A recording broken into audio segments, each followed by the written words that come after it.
할렐루야. 가을 하늘 같은 하나님의 은총이 이 시간 예배 오신 교회 여러분들과 함께 하시기를 축원합니다. 전쟁 이야기로 말씀을 시작하고 싶습니다.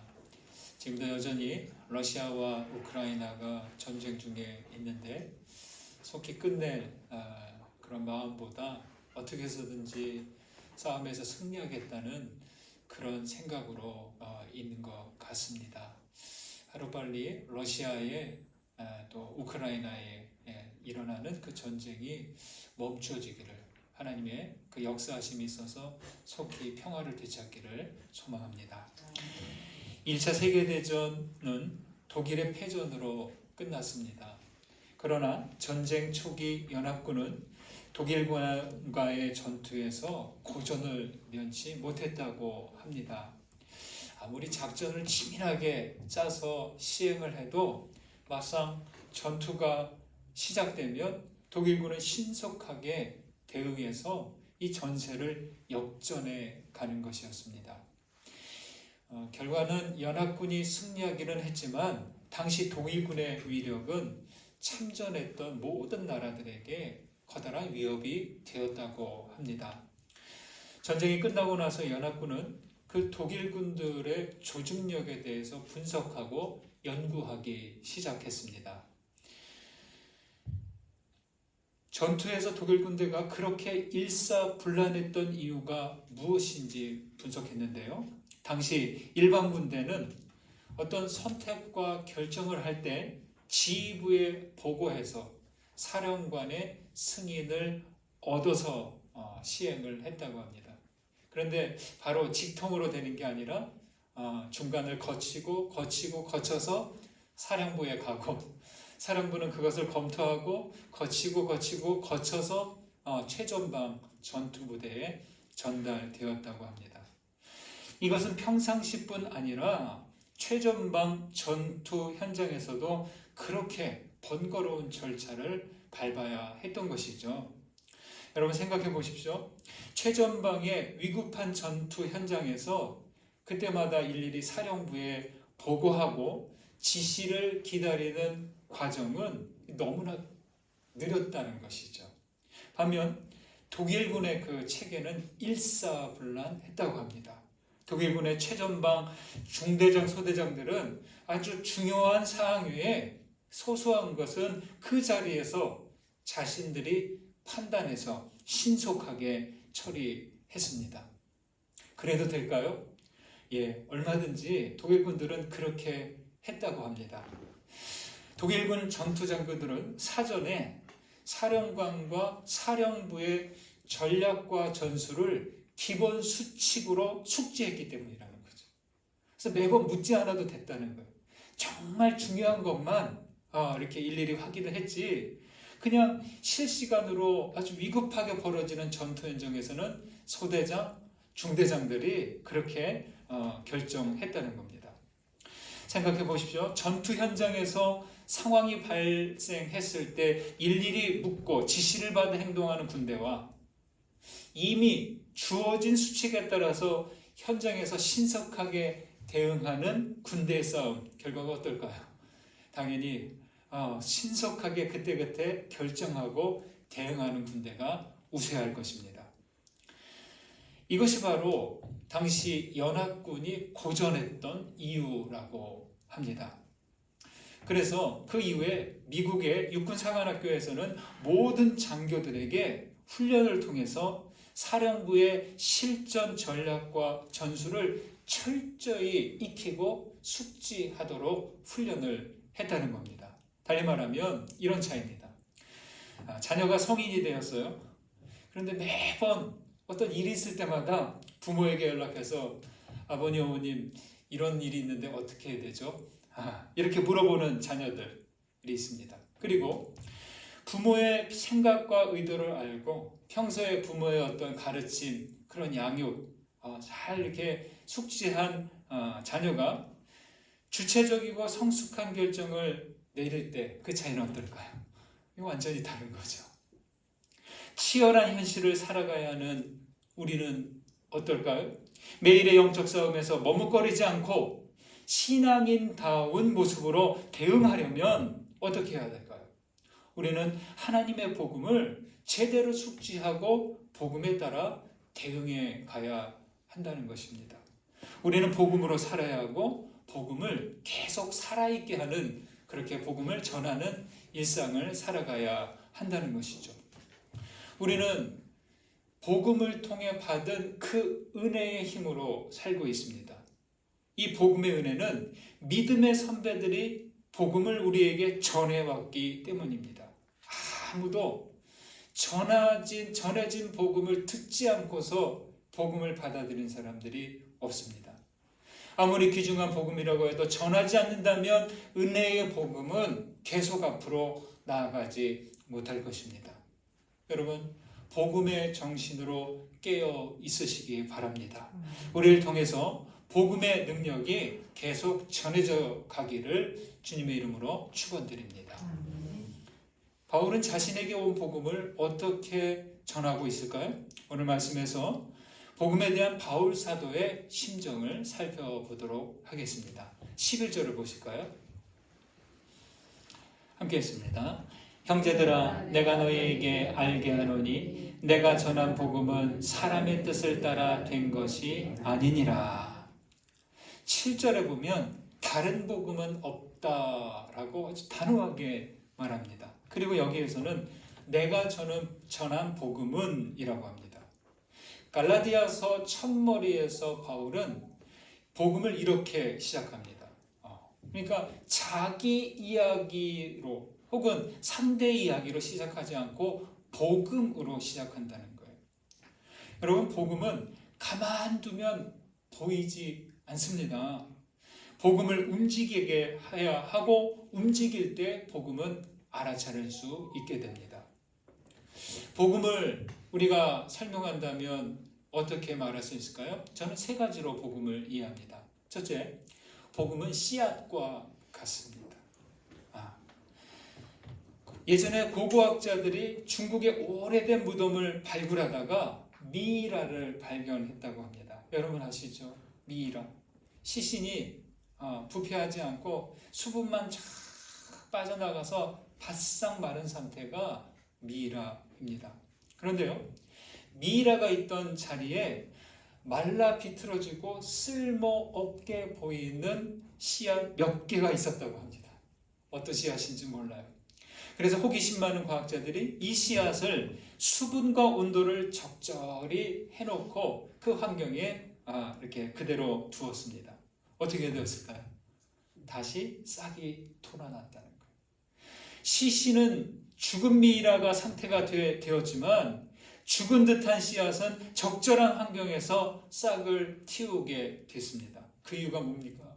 그것은 그 속에 생명력이 남아 있었기 때문입니다.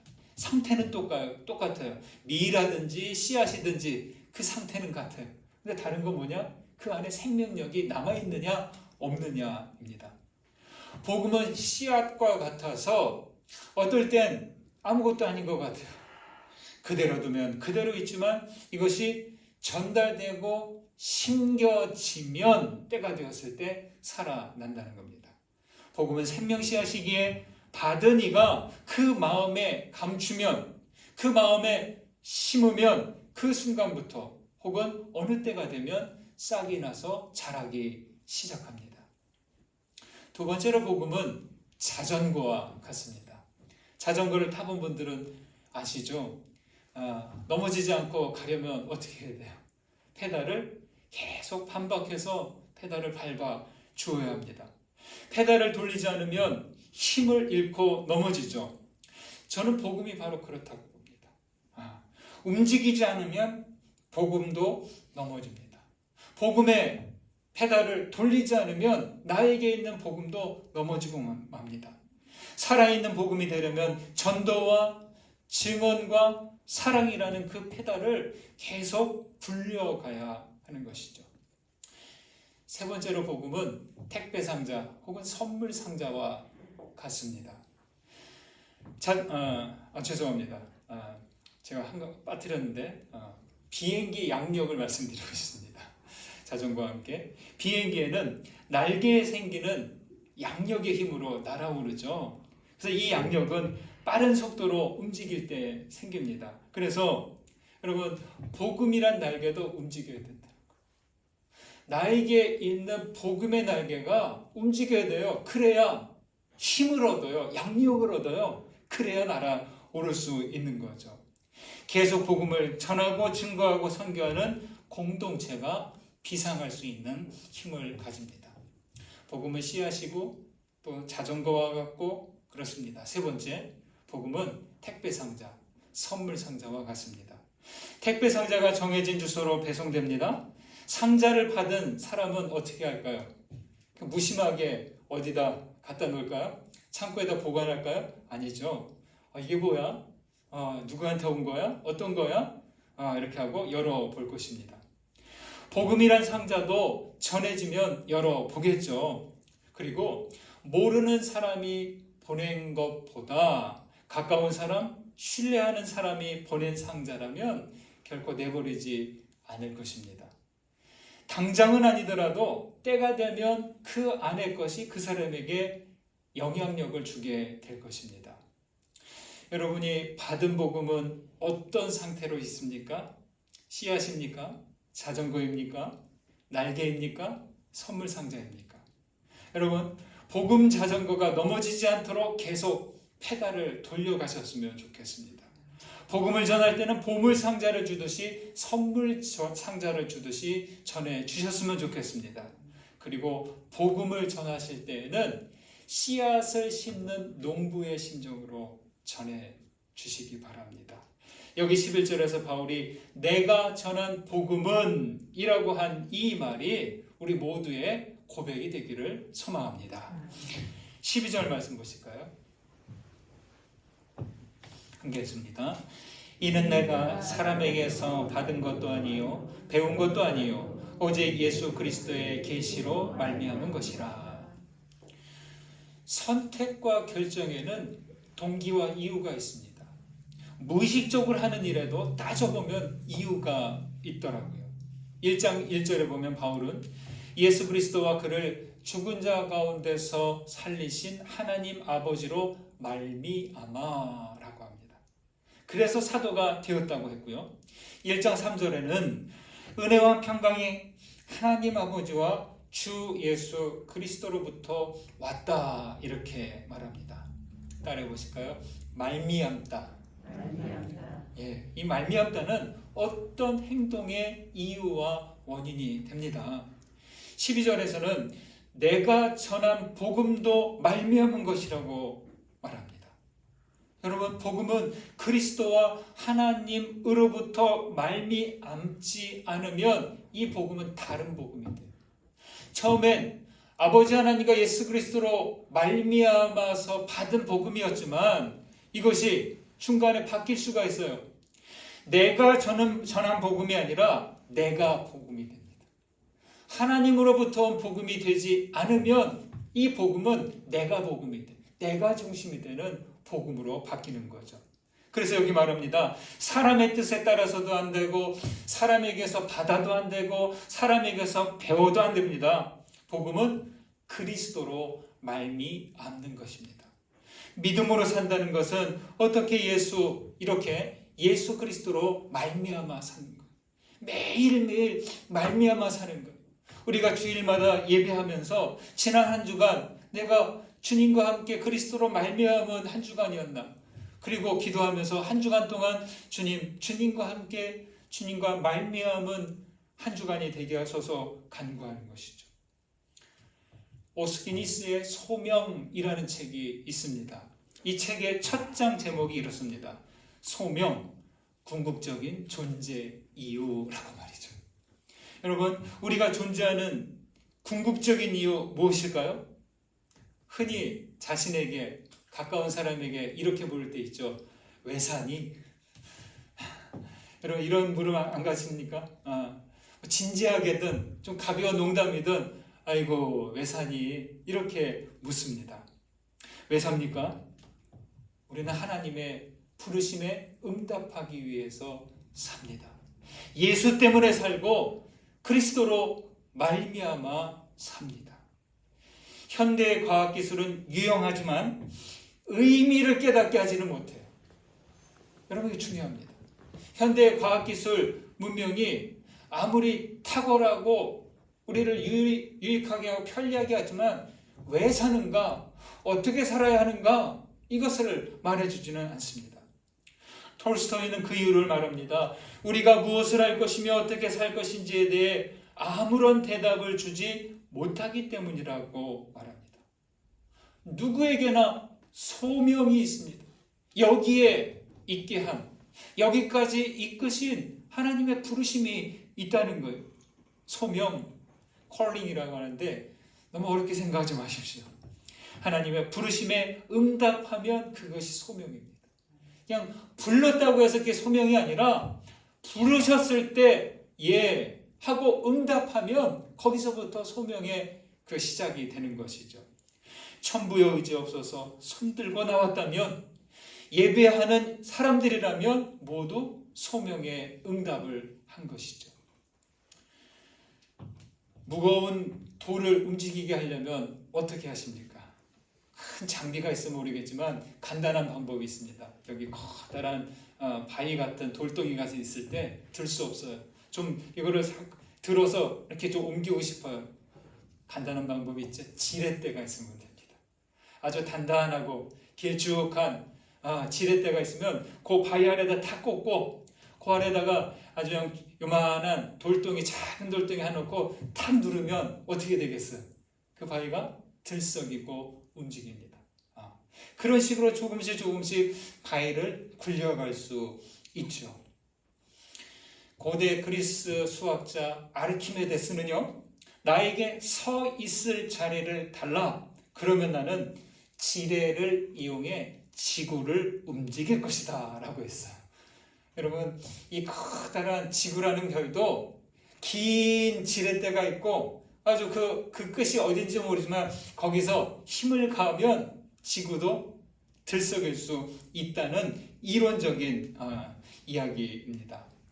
그래서 실제로는 그럴 수 없지만 이론적으로 가능한 뭔가 대상을 움직이게 하는, 들썩이게 하는 그 지점을 아르키메데스의 지점이다, 이렇게들 말합니다. 여러분, 나는 길이요 진리요 생명이다 라고 하신 예수님이야말로 아르키메데스의 지점이 되십니다. 예수님은 역사의 방향을 바꾸신 분이에요.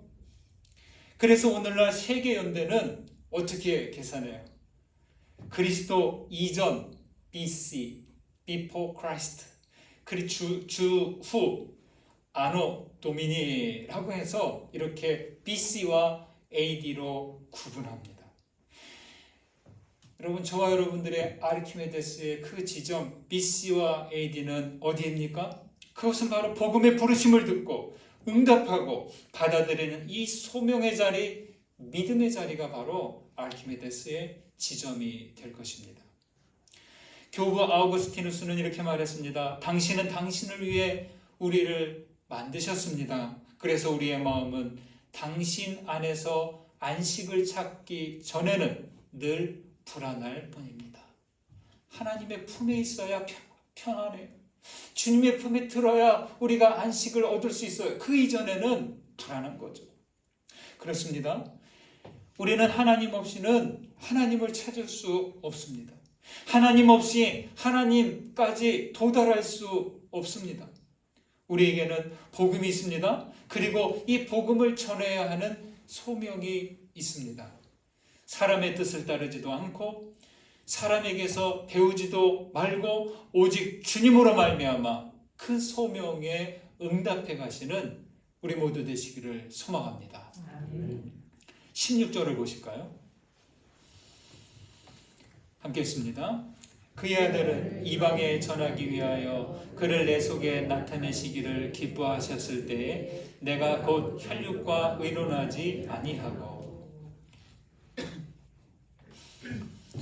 여러분, 세상에는 물건을 만들어내는 생산자가 있죠. 자, 물건을 만들어내는 사람이 있어요. 자, 그리고 그 만든 물건을 사용하는 소비자가 있겠죠. 그런데요, 더 중요한 사람이 있어요. 그 생산자와 소비자를 연결하는 유통업자가 있습니다. 이 유통업자가 없으면 아무리 좋은 물건, 많은 물건을 만들어 놓아도 소비자가 받아 사용할 수 없습니다. 예전에는 수요와 공급의 법칙에 따라서 생산자와 소비자가 그 가격을 정했습니다. 하지만 지금은 어떻습니까? 대형 할인마트가 생기고 나서 유통하는 사람들이 가격을 정합니다. 이것은 그만큼 유통의 역할이 중요해졌다는 겁니다. 그냥 예전에는 만들어 놓으면 놓은 대로 소비자가 이렇게 보고 마음에 들면 사고 필요하면 하고 아니면 말고 이랬는데, 이제는 중간에 있는 유통업자가 지금 사람들이 이런 물건을 얼마나 필요로 합니다. 이런 종류의 물건이 필요합니다 하고 그 생산자에게 요청해요. 그래서 소비자에게 이런 물건이 낫지 않을까요? 계속 그 소비 욕구를 요청해서 알려줍니다. 유통하는 사람이 가격을 결정하고 있습니다.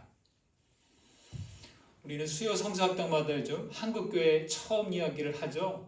여러분, 복음도 유통이에요. 만약에 그 한국교회 처음 이야기를 하면서 이 땅에 복음을 전한 그 선교사들, 전도자들이 없었다면, 이것을 상상해 봅니다. 그럼 어떻게 됐을까요? 그 선교사들, 전도자들이 없었으면 지금 어떻게 됐을까요? 우리는 복음을 아직도 못 듣던지, 아니면 그때 나 아니더라도 언젠간 오겠지만 복음을 상당히 늦게 전해 받았을 것입니다. 그렇다면 우리들은 이 자리에 지금 없을 수도 있다는 이야기입니다. 11절에서 바울은 내가 전은 복음이라고 합니다. 그리고 여기 16절에서는 그의 아들을 이방에 전하기 위하여라고 하죠. 바울의 목적은 바로 이것이죠. 복음 전하기입니다. 이방에 전하기 위하여 자기가 여기까지 와 있다 말하는 거죠. 그래서 저는 바울 사도의 복음을 우리식으로 좀 이렇게 바꿔 부르고 싶습니다. 바울은 복음 운반자예요. 복음 유통업자예요. 모든 그리스도인들은 이 복음을 담는 그릇이 된다는 겁니다. 그런데 우리는 믿는 그 순간부터 그냥 복음 그릇이 아니라 복음 운반자가 되는 거예요. 복음은 담아두고 보관하고 쌓아놓는 게 아니에요. 담아서 전하는 거예요.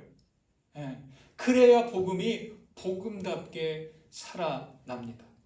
모든 그리스도인들은 복음을 운반하는 사람들이 되어야 합니다. 그리고 모든 교회는 복음을 유통하는 유통센터입니다. 사도행전 16장에서 바울이 마게도냐로 건너가는 장면이 나옵니다. 여러분, 이 순간은 유럽이 기독교가 주도하는 역사로 바뀌는 순간이라고 지금의 역사학자들은 이야기합니다. 바울 사도가 우리 소아시아에서 밀레도에서 그 마게도냐, 그리스 마게도냐로 건너갑니다. 배를 타고. 이때는 아무도 환송해 주는 사람이 없어요. 그런데 역사는 이 순간이, 인류의 역사가, 특히 유럽의 역사가 기독교 주도로 바뀌는 놀라운 순간이라고 평가합니다. 소아시아 주변에만 전파되던 그 복음이 바울이 마게도냐로 건너가면서 유럽으로 전파되고 받아들여지게 된 거죠. 그래서 바울이 마게도냐로 건너갈 때 그 손에 들린 건 많지 않아요. 뭘 들고 갔는지는 모르겠습니다. 대신 바울의 가슴에는 복음이 담겨져 있어요. 여러분, 이때입니다. 바울이 유대교 전통에서 벗어나 오직 복음을 품고 마게도냐로 건너간 이 순간이 조금 전에 말한 수학의 원리, 지렛대의 원리, 아르키메데스의 지점이 되는 거예요. 바울이 전한 복음은 지렛대가 되어서 인류 역사 깊숙이 꽂혀서 세상을 들썩이게 했다는 거예요. 여러분, 복음이 그 나라와 그 민족과 그 사회와 한 개개인마다 깊숙이 꽂혀져야 돼요. 그래야 움직이는 거죠. 겉에다 던져놓고 끝내는 게 아니에요. 그 복음이 한 사람 한 사람, 한 민족 한 민족, 한 나라 그 속에 깊숙이 있어야 돼요. 그리고 어느 순간에 살짝만 눌러도 들썩이는 것이 바로 복음의 지렛대입니다. 마침내 세계 역사가 그렇게 바뀌었습니다.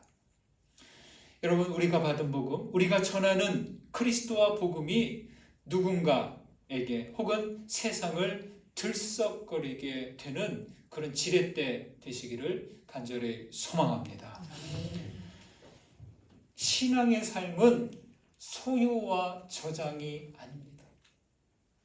복음은 받아서 간직하는 것이 전부가 아닙니다. 신앙의 삶은 은혜 받는 것이 다가 아니에요. 계속 나누고 전달하고 계속 운반해 가는 것이 신앙의 삶이 됩니다. 훌륭한 미술 작품이 있으면 어떻게 해야 돼요? 미술 작품이 있어요. 조각이든 그림이든 어떻게 해야 돼요?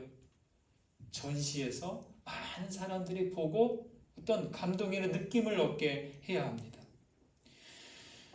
소설이나 훌륭한 시가 있으면 어떻게 해요? 출판해서 널리 읽혀야 합니다. 옷을 잘 만들어 놨어요. 어떻게 해야 돼요? 이것을 사람들에게 알리고 입고 싶게 하고 전해져서 그 옷을 입고 다니게 해야 할 것입니다. 강물은 흘러야 강이 됩니다. 강물이지만 흐르고 있지만 흐름을 멈춘 순간부터 강물은 더 이상 강물이 되지 않습니다. 강은 계속 흐를 때 주변 땅과 생명들이 풍성하게 되죠. 전시하지 않는 미술 작품, 출판하지 않는 책들, 입지 않는 옷, 흐르지 않는 강, 아무것도 아니듯이 여러분 전해지지 않는 복음은 아무것도 아닌 상태로 있게 되는 거죠. 초등학교 시절에 저는 과자와 초콜릿을 다른 아이들보다 자주 넉넉하게 먹고 지냈던 적이 있습니다. 저희 집이 슈퍼를 해서 그럴까요? 전에도 한번 말씀드렸는데 저희 숙부님께서 제과업체 공장에서 도매상으로 그 제품을 운반해주는 운반업을 하셨어요. 일시적으로. 그 일이 저와 무슨 상관이 있을까요? 숙부님은 매달 한 번 정도씩 저희 집에 찾아오셨어요. 그 이유가 있어요. 그 유통하다 보면 초콜릿, 과자 이 제품들이 여유가 있어요, 없어요? 아마 있겠죠. 예. 초콜릿, 과자가 이것저것 그 다양한 제품들이 있는데 그것을 이만한 상자에 한 개씩 두 개씩 다 담아서 가져다 주셨습니다. 물론 유통기한들이 얼마 남지 않은 것들이에요. 그래도 이제 상한 것은 아니기 때문에 조카 생각이 나신 거죠. 그래서 갖다 주셨는데 저는 부자가 된 듯이 먹었고 혼자 먹기에는 너무 넉넉했어요. 어떻게 했을까요? 학교 가서 친구들 나눠주고 동네 친구들 야 이거 너 생각해서 가져왔어 먹어 나눠주고 여러분 어린아이가 이 과자 초콜릿 다 가지고 나눠줄 때 그 기쁨이 어떨까요? 친구들도 저를 좋아하고 저를 찾아오고 좋았던 시절이 있습니다. 그때가 어린 저에겐 아주 달콤하고 행복한 추억으로 남아 있습니다. 제과업체 배송 일을 하는 숙부님 덕에 그런 혜택을 누릴 수 있었던 거죠. 그런데요, 어느 날부터 숙부님이 빈손으로 오시는 거예요. 어떻게 됐을까요? 숙부님이 그 일을 그만두셨어요. 업종을 바꾸신 거죠. 어린 저에겐 너무너무 아쉬웠어요. 계속 하시지. 여러분, 우리가 복음 운반자가 된다면 어떤 유익이 있을까요? 잘 생각해 보세요. 내가 복음 운반자가 되면 어떤 유익이 있을까요? 복음이 주는 혜택을 누려야 됩니다. 자, 우리가 복음을 운반하면 누가 가장 큰 혜택을 누릴까요? 복음을 운반하는 나 자신과 복음 운반자와 가까이 있는 사람들입니다. 우리는 복음의 그 유익을 얼마나 누리고 있습니까? 나와 가까이 있는 사람들은 복음의 혜택을 맛보고 있습니까? 여러분 이 부분을 한 주간 잘 생각해 보시면 좋겠습니다. 우리는 하나님과 주 예수 그리스도부터 은혜와 평강을 누리고 있습니다. 그것은 오직 예수 그리스도의 계시로 말미암은 복음 때문입니다. 오늘도 멈추지 않고 이 복음을 전하고 운반하여 여러분의 삶의 자리에서 풍성한 은혜와 평강을 누리시기를 주님의 이름으로 축원합니다. 받은 은혜 생각하면서 거듭의 기도 드리십니다. 말씀 가운데 울림이 된 것, 깨달아진 것 붙드시고 기도하시기 바랍니다.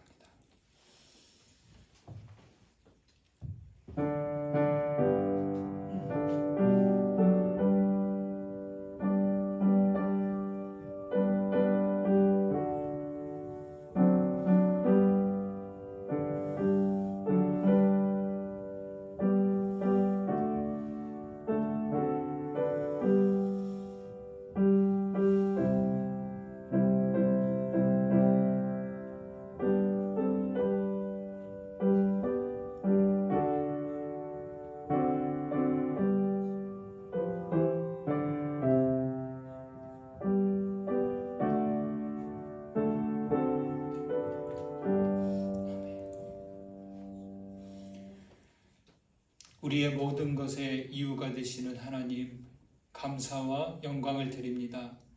주님, 우리의 믿음이 복음 없는 빈 그릇이 되지 않기를 원합니다. 받은 은혜와 우리 믿음에 담긴 복음을 전하는 신앙의 삶을 살아가게 하옵소서. 교회는 멈추지 않고 복음을 전해야 함을 알게 하옵소서. 우리는 오직 주 예수 그리스도로 말미암아 살고 있다는 것을 잊지 않겠습니다. 그 모두 의지하지 않게 하시고 오직 복음만을 지뢰대로 삼아 살게 하여 주옵소서. 예수님의 이름으로 기도드립니다. 아멘.